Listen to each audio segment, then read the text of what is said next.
So good evening friends, welcome to my channel Edward Wings. And आज हम बात करेंगे जूनियर असिस्टेंट का एग्ज़ाम जो है उसकी फाइनल शिफ्ट जो आज हो गई है और आज जो रिटन एग्ज़ाम जो है इसके ख़त्म हो गए हैं।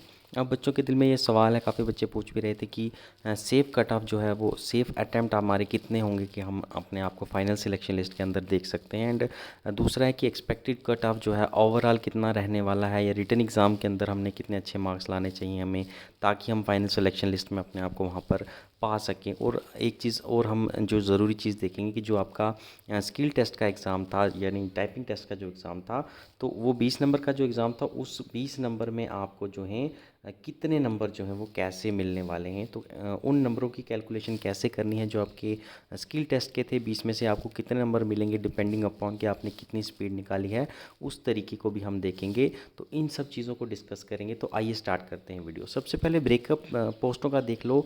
तो आपको पता है 1500 समथिंग पोस्टें जो हैं इसमें ओवरऑल हैं सारी नोटिफिकेशन में मिलाकर। ऑल्दो आपने जिस जिस नोटिफिकेशन में भरा होगा, आपको सिर्फ उसी पोस्टों को देखना है, उसी पोस्टों के ऊपर आपका मेरिट बनेगा।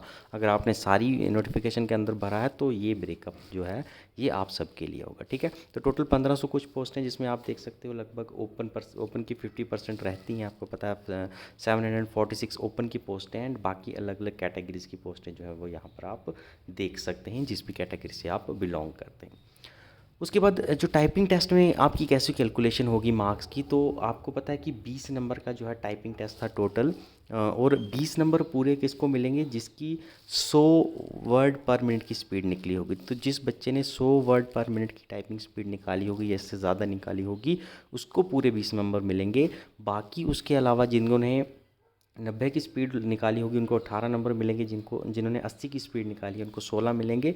ऐसे जो हैं आप ऊपर देख सकते हैं। जिन्होंने 35 की स्पीड निकाल कर, जो मिनिमम स्पीड रहती है आपको 35 की स्पीड निकाली है, तो उनको 7 नंबर जो हैं 20 में से वो मिलेंगे। अब आपको कितने नंबर मिलेंगे, आपने अगर मान लीजिए 37 की स्पीड निकाली थी, या किसी ने 43 की स्पीड निकाली थी, किसी ने 55 की स्पीड निकाली थी, आपको क्या करना है कि जितनी भी आपकी स्पीड निकली थी आपको उसको 0.2 से मल्टीप्लाई कर देना है, ठीक है। आइए मैं दिखाता हूँ आपको कैलकुलेटर पर। यहाँ पर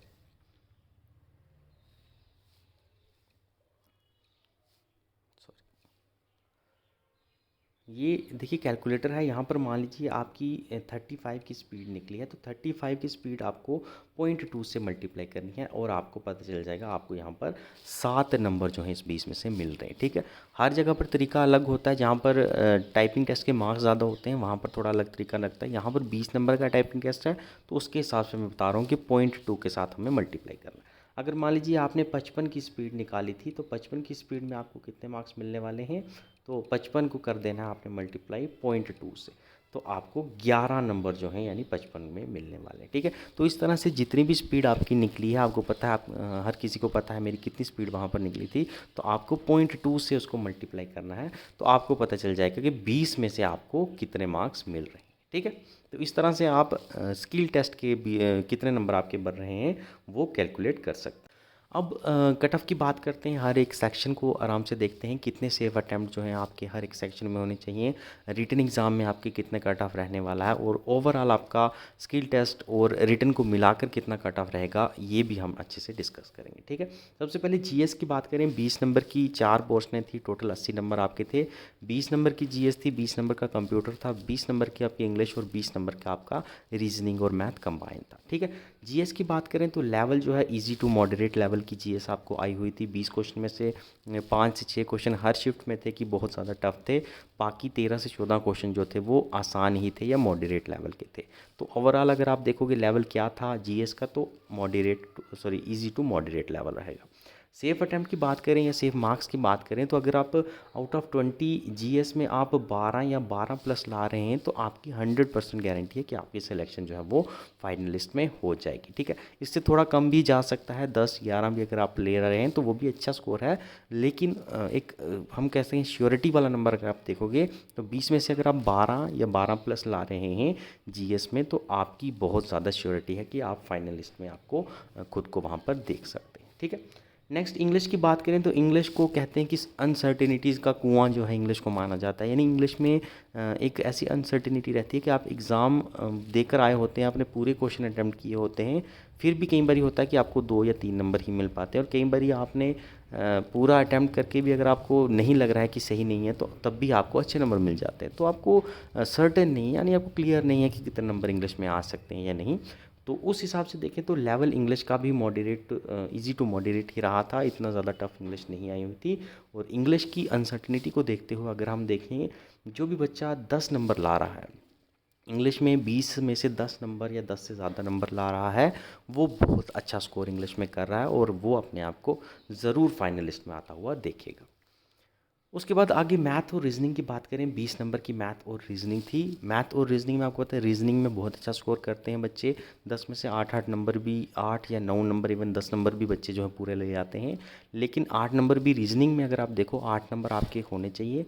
और मैथमेटिक्स में आपके कम से कम 6 नंबर जो है वो होने चाहिए। यानी ओवरऑल अगर आप देखोगे इस सेक्शन में आप 13 या 13 से ज़्यादा नंबर ला रहे हैं तो ये आपके लिए बहुत एक अच्छा स्कोर माना जाएगा। ठीक है। एंड आखिर में अगर कंप्यूटर की बात करें तो कंप्यूटर में जो है ये भी कंप्यूटर भी इजी ही था, इतना ज़्यादा मुश्किल नहीं था। तो इजी टू मॉडरेट लेवल ही इसका रहेगा। और कंप्यूटर में भी अगर आप 13 से 14 नंबर ला रहे हैं तो आपका कंप्यूटर में भी बहुत अच्छा स्कोर जो है वो माना जाएगा। ठीक है। तो ये सेक्शनल वाइज हमने देखा है।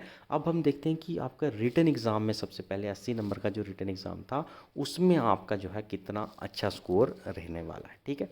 तो एक्सपेक्टेड कट ऑफ, अभी सिर्फ हम रिटन की बात कर रहे हैं, यानी आउट ऑफ 80 की बात कर रहे हैं। इसके बाद हम देखेंगे ओवरऑल कट ऑफ कितना रहने वाला है।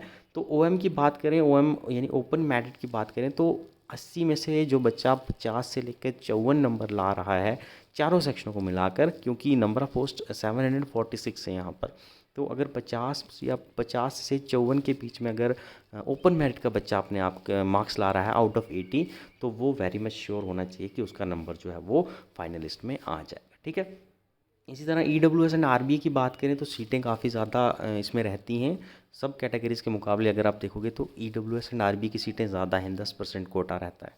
लेकिन कंपटीशन लेवल भी यहाँ पर आपको पता है कि काफ़ी ज़्यादा हाई रहता है। काफ़ी बच्चों के पास जो है ये कैटेगरीज़ हैं और मतलब ओवरऑल कट ऑफ ज़्यादा रहता है बाकी कैटेगरीज़ के कंपैरिजन में। ठीक है। तो अगर ईडब्ल्यूएस और आरबीए के अगर आप बंदे हैं और आपके लगभग 44 से लेकर 48 के बीच में मार्क्स बन रहे हैं आउट ऑफ 80, तो आप अपने आप को काफ़ी ज़्यादा जो है लिस्ट में मान सकते हैं, फाइनल सिलेक्शन लिस्ट की बात करूँ। ठीक है। क्योंकि वाइवा तो है नहीं इसमें। उसके बाद एएलसी आईबी कैटेगरी और साथ में ओएससी कैटेगरी दोनों को ही 4-4% मिला है। और इनकी कंपटीशन लेवल भी लगभग दोनों कैटेगरीज़ का देखोगे तो बराबर ही रहता है। अब आईबी जब से एएलसी के साथ जुड़ी है तो थोड़ा कंपटीशन वहाँ पर ज़्यादा हो गया है। अदरवाइज़ पहले एएलसी में भी कंपटीशन जो है काफ़ी कम माना जाता था। और अगर एएलसी और ओएससी का बच्चा जो है 42 से लेकर 46 नंबर अगर आप 80 में से ला रहे हो, रिटन टेस्ट में से ला रहे हो, तो आप जो हैं काफ़ी ज़्यादा जो है अपने आप को अंदर फाइनल सिलेक्शन लिस्ट में अंदर पा सकते हैं। पीएसपी की बात करें, नई कैटेगरी बनी है, आपको पता है 1-1.5 साल हुआ इस कैटेगरी को बने। और इस कैटेगरी का अभी अभी कट ऑफ जो है इतना ज़्यादा नहीं जा रहा है। ऑल्दो अब काफ़ी सारे आरबीएस एंड एएलसी के बच्चे हैं जो कि छोड़कर पीएसपी में अब शिफ्ट करने की कोशिश कर रहे हैं। उसकी वजह से थोड़ा कंपटीशन अब धीरे धीरे जो है इसका बढ़ता जा रहा है। और पीएसपी का अगर कोई बच्चा है उसने 80 में से अगर 40 से 43 मार्क्स ला रहा है, आउट ऑफ 80 की बात कर रहा हूँ, ये याद रखिएगा, तो वो अपने आप को फाइनल सिलेक्शन लिस्ट में काफ़ी हद तक अंदर पा सकता है। एंड आखिर में अगर आप एस टी की बात करोगे तो एस टी का बच्चा जो है, आपको पता है सबसे कैटेगरीज में सबसे कम कट ऑफ अगर किसी का रहता है तो एस टी का रहता है, क्योंकि कंपटीशन लेवल जो है वो काफ़ी कम है। तो एस टी में अगर आप 36 से 40 नंबर ला रहे हैं तो वो भी आपके बहुत अच्छे नंबर माने जाएंगे। ये आपको सिलेक्शन लिस्ट की काफ़ी हद तक आपको सिलेक्शन लिस्ट में ऐसे बच्चे दिखेंगे जिनके 36 से 40 नंबर हैं एस में आउट ऑफ 80। ठीक है। तो ये रिटन एग्ज़ाम की बात कर रहे हैं। हमने स्किल टेस्ट का भी देखा है। स्किल टेस्ट में मैं आपको एक बात बता दूं कि स्किल टेस्ट जो आप देते हो, आपको पता है 35 की मिनिमम स्पीड है जिसमें आपको 7 नंबर मिलते हैं। और एवरेज बच्चों की स्पीड अगर आप देखोगे तो 50 से 55 तक रहती है। यानी जो अच्छी प्रैक्टिस कर रहे हैं बच्चे, कंटिन्यूटी जिनमें है, तो वो 50 से 55 की स्पीड जो है वो निकाल लेते हैं आराम से स्किल टेस्ट में। और जिनकी 50 से 55 की स्पीड है यानी उनको 10 से 12 नंबर जो हैं वो स्किल टेस्ट में मिल जाएंगे। और बहुत रेयर बच्चे होते हैं जो कि 70 की भी स्पीड निकाल लेते हैं, यानी 70 टू 80 की स्पीड भी कुछ रेयर होते हैं बच्चे जो कि ला सकते हैं, जिनको कि कम से कम 14 से 16 नंबर भी मिल सकते हैं। तो इस बेसिस पर अगर आप देखो तो एवरेज नंबर जो हैं आपको रिटन में वो 10 से सॉरी रिटन की बात नहीं, एवरेज नंबर 20 में से अगर आपको मिलने वाले मैक्सिमम बच्चों को जो मिलेंगे वो 10 या 11 या 12 नंबर मिलेंगे। और ज़्यादातर जो हैं वो 50 से नीचे ही होंगे, जिनको 7 8 9 इस रेंज में नंबर मिलेंगे। उस बेसिस पर हम देखेंगे कि अब ओवरऑल कट ऑफ जो है वो कितना हो सकता है आउट ऑफ 100 पॉइंट। तो यहाँ पर ओवरऑल कट ऑफ जो है आप देख सकते हैं, आउट ऑफ 100 पॉइंट्स की बात कर रहे हैं हम यहाँ पर। और ओएम का बच्चा यानी ओपन मेरिट का बच्चा ओवरऑल जो है दोनों के मिलाकर रिटन और आपके स्किल टेस्ट के नंबर मिलाकर अगर 57 से लेकर 60 मार्क्स के बीच में ला रहा है तो वो अपने आप को काफ़ी हद तक फाइनल सिलेक्शन लिस्ट में अंदर देखेगा। ठीक है, आरबीए और ईडब्ल्यूएस की बात करें, अगर ये बच्चे अगर 53 से लेकर 55 या 56 मार्क्स ला रहे हैं आउट ऑफ 100 पॉइंट्स की बात करें, तो ये भी अपने आप को फाइनल सिलेक्शन लिस्ट में काफ़ी हद तक अंदर देखता पाएंगे। एएलसीआईबी की बात करें और साथ में ओएससी की बात करें, तो अगर 50 से 52 नंबर 50 से 52 पॉइंट्स जो हैं वो ला रहे हैं, आउट ऑफ 100 की बात हो रही है याद रखिएगा, तो वो बच्चे जो हैं अपने आप को फाइनल सिलेक्शन लिस्ट में काफ़ी हद तक अंदर होता दिखाई देंगे। पीएसपी की बात करें, पीएसपी के कैंडिडेट्स अगर ओवरऑल 47 से लेकर 49 के बीच में मार्क्स ला रहे हैं, तो वो भी अपने आप को काफ़ी हद तक अंदर जो है आता दिखाई देंगे। और आखिर में एसटीएसएस की बात करें तो एसटीएसएस के बच्चे अगर 43 से 45 या 46 मार्क्स भी ला रहे हैं, तो वो भी अपने आप को फाइनल सिलेक्शन लिस्ट में ज़रूर देखेंगे, आउट ऑफ 100 मार्क्स की बात कर रहा हूँ। ठीक है, तो बाकी आपका ये कट ऑफ था, इसको हमने डिस्कस करना था। बाकी आपका रिज़ल्ट जो है आपको आई थिंक एक आध महीने के अंदर जो है आपका रिज़ल्ट आपके सामने होगा।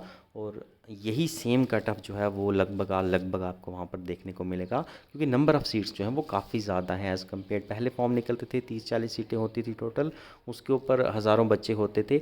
यहाँ पर तो फिर भी आपको पता ही है कि 14,000 बच्चे ही हैं जिन्होंने स्किल टेस्ट को क्वालिफाई किया है, और उसमें से भी शायद 1-2 हज़ार हो सकता है शायद मिस होंगे किसी वजह से। यानी लगभग 12,000 बच्चों के बीच में ही कंपटीशन है, यानी 12,000 में से लगभग 1500 बच्चे जो हैं वो आने हैं। तो इतना ज़्यादा कंपटीशन नहीं है। अगर आप फाइनेंस अकाउंट असिस्टेंट के पेपर को देखोगे, 2-2.5 लाख बच्चे, 2-2.25 लाख बच्चे हैं, तो वहाँ पर 2,000 पोस्टों में सॉरी 1,000 पोस्टों में लड़ना है, और यहाँ पर 12,000 में से अगर आप 1500 पोस्टों पर लड़ रहे हो, तो बहुत ज़्यादा लेवल ऑफ कंपटीशन 10% जो है लगभग 10 गुना कम हो गया है। तो आपका कट ऑफ जो है वो काफ़ी कम रहने वाला है। ठीक है, बाकी आपका रिज़ल्ट आएगा तो तब देखेंगे। अभी के लिए सबको ऑल द बेस्ट है, सबकी अच्छा रिज़ल्ट आए, हर कोई कहीं ना कहीं एडजस्ट हो जाए, यही हमारी दुआ है। बाकी बने रहेगा हमारे चैनल के साथ, देखते रहिए एडवर्ड विंग्स।